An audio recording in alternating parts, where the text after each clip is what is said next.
Melihat dari kawasan di Kabupaten Demak ini kan banyak potensi yang ingin dikembangkan, itu untuk pembangunan berkelanjutan itu apa aja?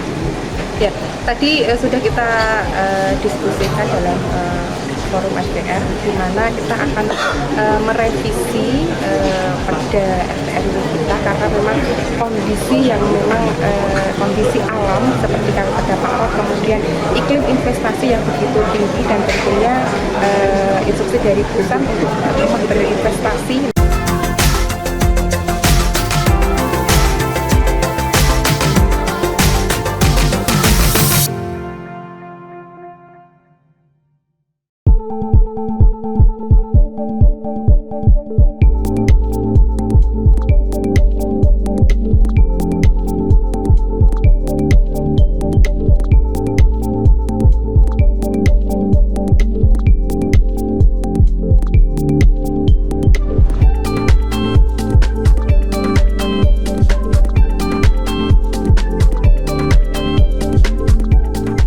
Melihat dari kawasan di Kabupaten Demak ini kan banyak potensi yang ingin dikembangkan, itu untuk pembangunan berkelanjutan itu apa aja?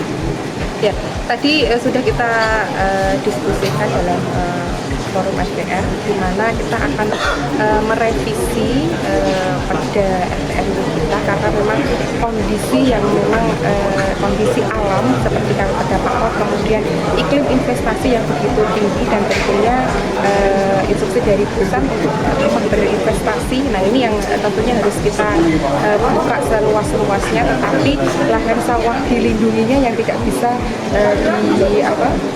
dihilangkan itu saja. Jadi ini menjadi permasalahan yang ada di Kabupaten Demak. Kita inginnya adalah LSD lawan sawah dilindunginya ini tetap. Kemudian investor atau investasi di Kabupaten Demak juga semakin berkembang. Yang utamanya adalah yang padat karya, sehingga para angka pengangguran di Kabupaten Demak bisa ditekan. Jadi wacana-wacana investasi, kemudian pertanian, dan tentunya pemukiman karena jumlah penduduk semakin bertambah. Seperti tadi yang disampaikan narasumber, Pak Joko menyampaikan dari Indonesia merdeka di tahun 1945 jumlah penduduk hanya sekitar 65 juta. 70 tahun setelah merdeka naik sekitar 210 juta. Ini menjadikan lahan tetap, tetapi jumlah penduduk yang semakin tinggi. Begitu pula di Kabupaten Demak, jadi masyarakat juga bertambah, sehingga kita juga harus memikirkan selain investasi, kemudian pertanian, juga lokasi tempat tinggal yang harus kita perhatikan. Dan tentunya yang menjadi kendala terbesar kita adalah daerah yang terdampak. Perda RTRW kawasan industri di Sayung ini apakah perlu ditinjau ulang, Bu, mengingatkan dampak rop terbesar di Kecamatan Sayung? Ya, ini menjadi dasar kita untuk merevisi perda tersebut, dan tentunya ini RDTR yang harus kita ajukan sebagai saran kita MCP KPK.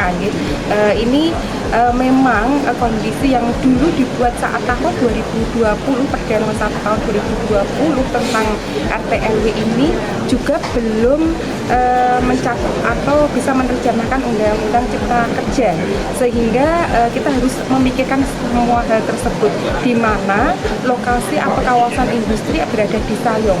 Tetapi karena kondisi alam semua terdampak rop, sehingga para investor akan berpikir beribu-ribu kali lipat untuk melakukan investasi di daerah tersebut, sehingga kita harus mengkaji terlebih lagi bagaimana kawasan-kawasan ini bisa diberikan sebaik-baiknya untuk masyarakat. Upaya untuk menarik investor itu gimana, Bu, dari Pemkab? Sebenarnya investor ini sangat tertarik di Kabupaten Demak. Tadi disampaikan untuk investor dalam negeri, Demak ini salah satu atau nomor 2 setelah kota Semarang terbanyak. Kalau investor asing memang masih lingkup 10 besar dari 35 kabupaten kota ini masih tertarik karena mungkin dekat dengan pelabuhan, kemudian akses jalannya juga bagus nih. Jadi para investor ini sangat tertarik, dan tentunya kita memberikan kemudahan dalam perizinan. Ini salah satu daya tarik untuk para investor.